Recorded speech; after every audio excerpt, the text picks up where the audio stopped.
This is Tales from Genesis Space, a somewhat obscure compilation of short films from around 1997, created by science fiction author and filmmaker A.A. Roberts. Myself and a lot of other people first heard about this movie from Red Letter Media on their show Best of the Worst. Oh no! Look out, eyeball! If everything blew up, that means it's ending. It's the only positive there. Oh god! Oh no, something happened almost. Now I should clarify that this video that I'm making right now is not trashing Tales from Genesis Space. This is a compilation that has always captivated me, whether it's because of the 90s computer graphics and the surreal imagery, or the ambition of the filmmaker. I've always wanted to take a deep dive on this humble compilation of short science fiction stories, and this is my chance to do so. I am Cog. I was reactivated in the year 3423 at 2301 Galactic Standard Time. Once I was reactivated, I was confused. The first short is actually something of a preview or a trailer, and it's titled Cog. The plot follows a confused sentient machine named Cog, who is reactivated in the year 3423. He monologues to the audience as he drifts aimlessly through the cold vacuum of space. This short is very bare bones in terms of plot. My personal theory is that Roberts likely wrote this as a short story and then developed it into a short film. Regardless, I think the performance by the voice actor here is convincing and it services the story well. I find the concept of a machine being brought to life and feeling a sense of confusion to be really compelling. In a way, this short kind of reminds me of King Gizzard and the Lizard Wizard's concept album, Murder of the Universe, part of which tells the story of Hantayumi, a confused cyborg that wants to vomit. Like the majority of Tales from Genesis Space, the visuals here are surreal and borderline experimental. They remind me of bowling alley animations. That's not to say it's a bad thing. While it may appear dated by today's standards, the animation itself is honestly quite impressive for the 90s. From my understanding, A.A. Roberts was the sole animator on this project, and if that's the case, then his work here is extremely commendable.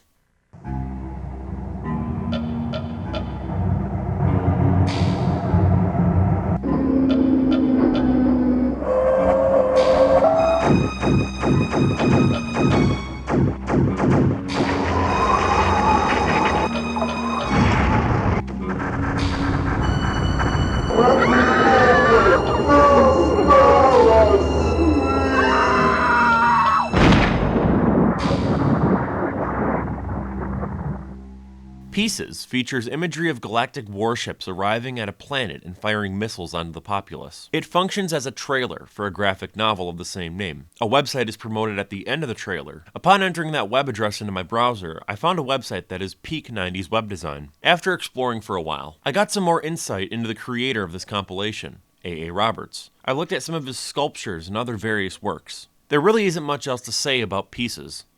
It's concise and honestly fairly well animated for its time.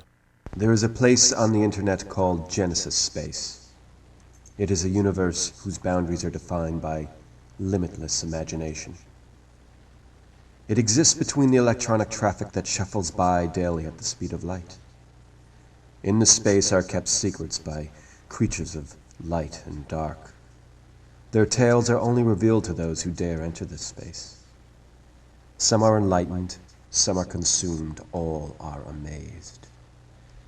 This recording is a brief encounter with that space. These tales were plucked from this virtual reality. I am he who watches. I am from Genesis Space. Come, be amazed by my home. Tales from Genesis Space truly begins here. Keepers, Genesis of Smiley, tells the tale of a yellow smiley face with blue eyes that is trapped in a black void of nothingness. Some of this stuff is so surreal, I can't even explain it. Look, something normal. A bird. Pretty.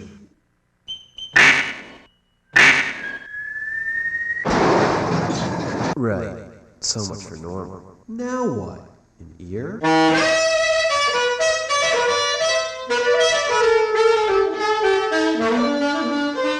It turns out that the smiley face is actually a man named Henry Bates. As his short-term memory gradually returns, he discovers he is now nothing more than a brain on a dining room table. After a terrible car accident, Henry is being kept alive in virtual reality. He isn't dead, but simply exists in this world. Henry discovers that his wife is very likely cheating on him with a tennis instructor named Dolph, who spouts out pop culture references left and right. Henry, you do not have a tumor. Is that supposed to be funny? What is that? What's that mean? She is my student. I am going to pop her up. What? What's he mean? What, Doc, what's he mean by that? I'm not really sure. I don't lift weights. I'm ready, Dolph. Let's go. Bye, honey. Bye, Henry. The story itself is wrapped up by Henry realizing that as time goes on and technology progresses, he'll be able to do whatever he likes in this new virtual reality. Come with me now. I'll take you to a place where you can rest while we move your brain back to the lab. All right. What's wrong, Mr. Biggs? I'm gonna miss my wife. I love her and all. But I don't really have the equipment to provide a lasting relationship, if you know what I mean. Oh, I think I understand. There was just one thing I was wondering if you'd do for me once you get everything tuned up and all. Certainly, Mr. Biggs. What is that? Do you think you can get me a copy of the Fredericks of Hollywood catalog? I was surprised on my very first watch to discover that this short is fairly comedic. Intentionally, I might add. The setup to the story works quite well. Information is gradually given to the audience in a very compelling fashion. However, this short can be very redundant. Henry spends a lot of time agonizing over being nothing more than a brain in a jar. It gets tiresome. Had this not been taken in a comedic direction and instead more of a tragic direction, similar to Harlan Ellison's I Have No Mouth and I Must Scream, I think this story would have been much more effective. This is also the first short to have live action segments. The brain in a jar prop looks surprisingly realistic. It has this shiny glow to it. I wonder where the filmmaker got it from or how he made it. While it isn't my favorite short, it definitely tells a cohesive story. For the most part, the live action segments are interesting, but the comedic points aren't well executed. But the animation here is surreal and weird. I love the marble statue with a camera for a head, as well as all the other weird stuff that appears on screen as a result of the artificial intelligence still being rather buggy.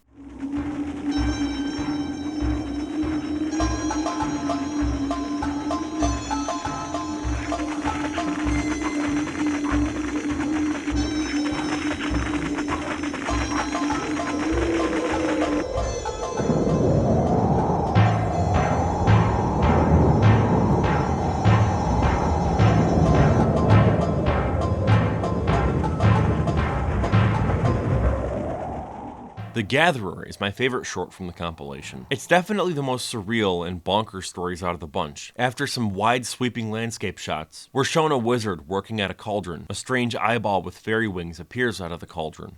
The wizard opens up a portal and sends the fairy to go and gather knowledge. The eyeball fairy then witnesses knights riding dragons. It also watches on as these strange multi-armed creatures worship a bull god who then explodes. The short ends with a to-be-continued title card. However, I am unsure if a sequel in any form was ever created. There's definitely some religious subtext here, especially with the bull god imagery. Specifically, it really reminded me of a story in Exodus from the Old Testament with the story of Moses and the golden calf. In this story, the Israelites created a golden calf idol that they worshipped. Viewing this as blasphemy, Moses angrily destroyed the idol and condemned idol worship. This is pure speculation, and I may even be reaching, but I do believe that the religious subtext is definitely present. After all, the bull god even makes a pentagram marking. I think this story really benefits from the 90s animation aesthetic. This aesthetic was used out of necessity, and not as an artistic choice. Regardless, I really love some of the strange and otherworldly imagery here, with the highlight being the bull god. I love the swirling skies and the shot composition.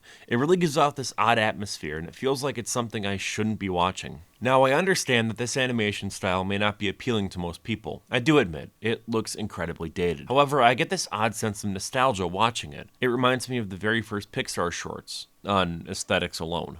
And growing up, I played a lot of old PS1 and PS2 games. Low fidelity graphics are always appealing to me. Going back and playing games like Silent Hill, I get this odd uncanny valley feeling. I can't really explain it. I'm getting off topic, but in short, I really love The Gatherer, and its scrappy nature brings me a sense of joy that is hard to explain.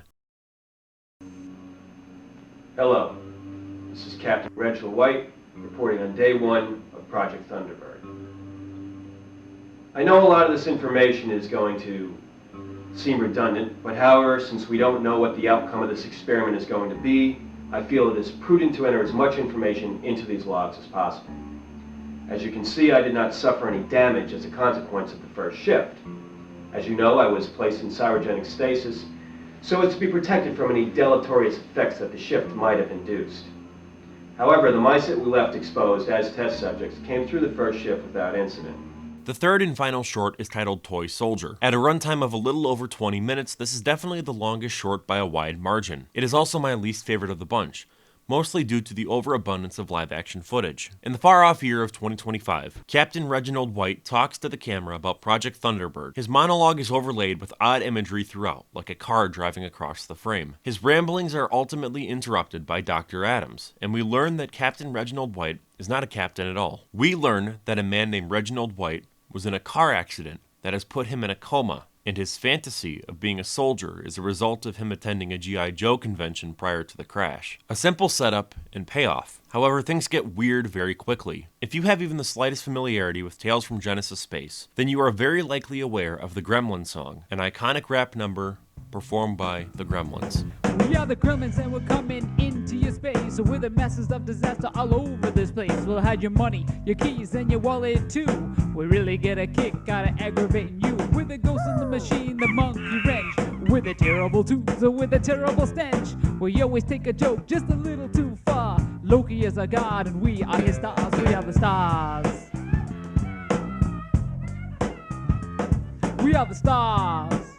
The length of this short is definitely my biggest gripe. I think it could have been more concise, and it really shouldn't have featured the Gremlins.